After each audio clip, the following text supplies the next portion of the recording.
नमस्कार साथियों। आज मैं आपको सफलता प्राप्त करने के मंत्र बताने जा रहा हूँ। आप ध्यान से सुनना, आपकी ज़िंदगी बदल जाएगी। और आप अगर अपने रास्ते से थोड़ा बहुत भटक गए हो तो सही रास्ता आप दोबारा चुन लोगे। ये वीडियो पूरा देखें। यहाँ मैंने इसका शीर्षक रखा है कि सफलता प्राप्त करने का मंत्र। देखो, पहली जो बात लिखी है, मैंने कहा है कि निश्चित उद्देश्य होना चाहिए। कि आप जब भी कोई काम करने जा रहे हो तो निश्चित उद्देश्य होना चाहिए कि हम क्या बनना चाहते हैं, है ना। हमने अगर अध्यापक बनने की ठानी है, हमारा उद्देश्य एक अध्यापक बनना है, तो फिर आपको फिर दूसरा कोई लक्ष्य निर्धारित नहीं करना है।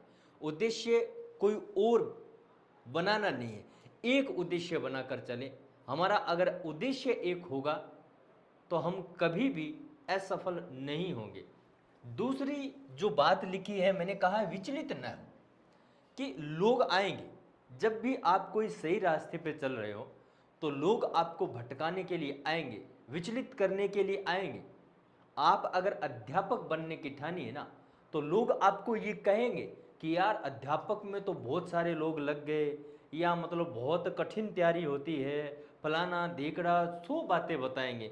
लेकिन आपको कभी भी उनकी बातों पर ध्यान नहीं देना है, विचलित नहीं होना है। क्योंकि आपने एक जो निश्चित उद्देश्य रखा है, उस उद्देश्य को ध्यान रखना है और विचलित होना ही नहीं है अपने को। तीसरा जो पॉइंट लिखा है, मैंने कहा है योजना बनाकर पढ़े। कि अगर आप पढ़ाई कर रहे हो, नौकरी की तैयारी कर रहे हो, तो योजना बनाकर पढ़ना है। ऐसा नहीं है, कई बच्चों को देखा है मैंने कि सुबह कभी मनोविज्ञान पढ़ ली, कभी हिस्ट्री पढ़ ली, फिर हिस्ट्री पढ़ने लग गए तो हिस्ट्री हिस्ट्री पढ़ने लग गए, है ना। फिर हिंदी पढ़ने लग गए तो हिंदी हिंदी पढ़ने लग गए, है ना। अगर कोई एक सब्जेक्ट, कई बार ऐसा होता है कि एक सब्जेक्ट 15-20 दिन तक ही नहीं छेड़ते। तो योजना बनाना है कि आपको किस तरह से पढ़ना है, एक चार्ट बनाना है, समय सारणी का निर्धारण करना है कि कब क्या पढ़ना है, योजना बनानी। फिर यहाँ इसी के संदर्भ में एक समय सारणी बनाए।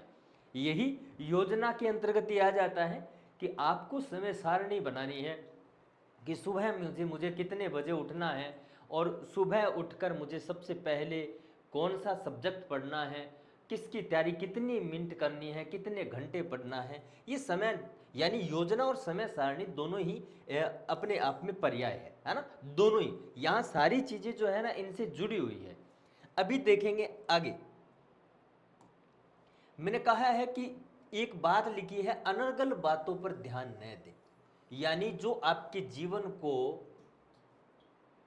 जो उद्देश्य आपने निर्धारित कर रखा है, अगर वो उद्देश्य को भटकाने का काम जो बातें करती है, अनर्गल, आप समझ रहे हो, अनर्गल बातों से, अनर्गल बातों पर ध्यान नहीं देना है। भटकाने वाले बहुत आएंगे, भटकना नहीं है।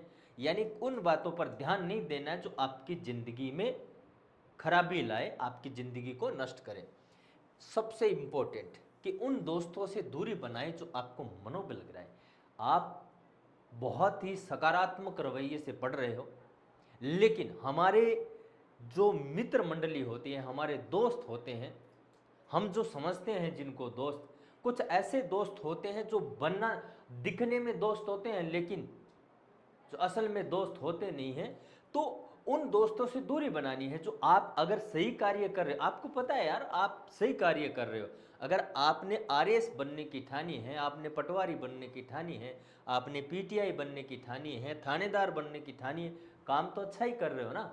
लेकिन कुछ ऐसे दोस्त आपके, आप देख रहे हो कि हमारे, हाँ, हमारे दिमाग में आया है, ऐसे दोस्त का नाम आया है। हर व्यक्ति की जिंदगी में ऐसे दोस्त होंगे, आप चाहे कितना ही अच्छा कर लो, आपको वो भटकाएंगे और आपका मनोबल गिराएंगे कि यार आरएएस तो नहीं बन सकता, आरएएस बनने के लिए तो बहुत तैयारी करनी पड़ती है, ये फलाना ढीकड़ा, बहुत सारी बातें बताएंगे।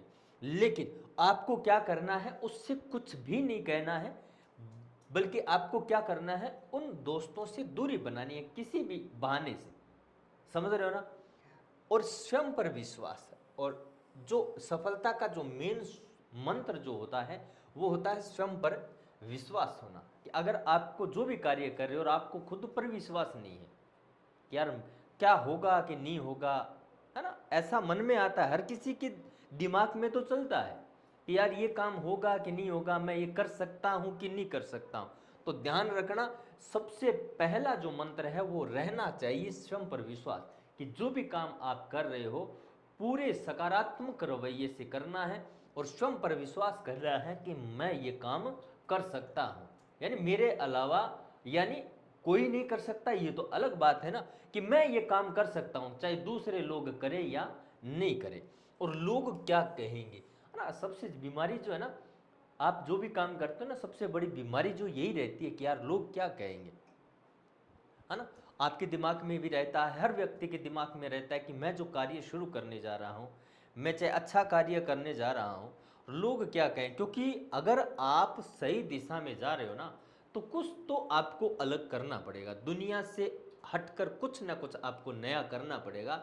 और आप जो नया करेंगे तो लोग, तो पता ही है आपको, लोग तो कुछ ना कुछ तो कहेंगे, तो लोग क्या कहेंगे इस पर आपको बहस नहीं करनी है और आपको ध्यान ही नहीं देना है ना, कि लोग क्या कहेंगे, कुछ भी कहे लोग तो कहेंगे। अपने संघर्षों को हमेशा याद रखें, है ना। जिंदगी में चाहे कोई भी व्यक्ति हो, हर व्यक्ति के जीवन में संघर्ष हमेशा आते रहते हैं, चाहे वो आर्थिक रूप से हो, चाहे वो सामाजिक रूप से हो, चाहे वो मनोवैज्ञानिक रूप से हो, है ना। हर स्थिति से, है ना, हर तरीके से व्यक्ति के जीवन में संघर्ष आते रहते हैं, समझ रहे हो ना। हर व्यक्ति की थ्योरी अलग होती है कि मेरे जीवन में ये संघर्ष आया, पारिवारिक रूप से, सामाजिक रूप से अलग अलग तरीके से संघर्ष आते हैं। और अगर आप कोई अच्छा कार्य कर लेते हो और आप अच्छे बन जाते हो, आप सफलता प्राप्त कर लेते हो, तो कभी भी आपको अपने संघर्षों को भूलना नहीं है ना। क्योंकि लोग जो है ना दुखों को भूल जाते हैं, ये हमेशा मैं बताता रहता कि दुख जो है ना व्यक्ति भूल जाता है ना, लेकिन सुख कभी भूलता नहीं है। अगर आपने सुख भोगे हैं तो सुख आप भूलते नहीं हो, दुख भूल जाते हो। तो कभी भी ऐसा न करें, अपने संघर्षों को हमेशा याद रखें। और ये है अपने 100% की बात कि अपने माता पिता का चेहरा हमेशा अपने सामने होना चाहिए, कि हम जब भी कुछ काम करते हैं, हम हमारा, क्योंकि ये जो मन है, मन विचलित होता है, मन स्थायी नहीं है, मन स्थिर रहता भी नहीं है ना। मन चंचल है, मन बावला है ना। तो अगर मन बावला, मन चंचल हो जाए जिस समय, तो उस समय अपने माता पिता का जो चेहरा है ना याद कर लेना कि मुझे मेरे माता पिता ने किस लिए यहाँ भेजा है, समझ रहे हो। अगर आपके माता पिता का चेहरा आपके दिमाग में रहेगा तो कभी भी आप विचलित नहीं होंगे, आप अनर्गल बातों में ध्यान नहीं रखेंगे। आपका केवल एक ही उद्देश्य होता कि मेरे माता पिता ने मुझे, यानी मेरे माता पिता ने जो भी सपने संजो रखे हैं, उन सपनों को मेरे को क्या करना है, साकार करना है। बस इतनी बातें हैं, बहुत सारी बातें रहती है, मतलब हर व्यक्ति के अलग अलग विचार होते हैं। तो मेरे विचार से अगर ये सारी चीज़ें आपके जीवन में उतार लोगे तो आपको सफल होने के लिए कोई रोक ही नहीं सकता, आपने जो भी सोचा है वो सब कुछ हो जाएगा। तो ये वीडियो आगे भी शेयर करना। धन्यवाद, नमस्कार।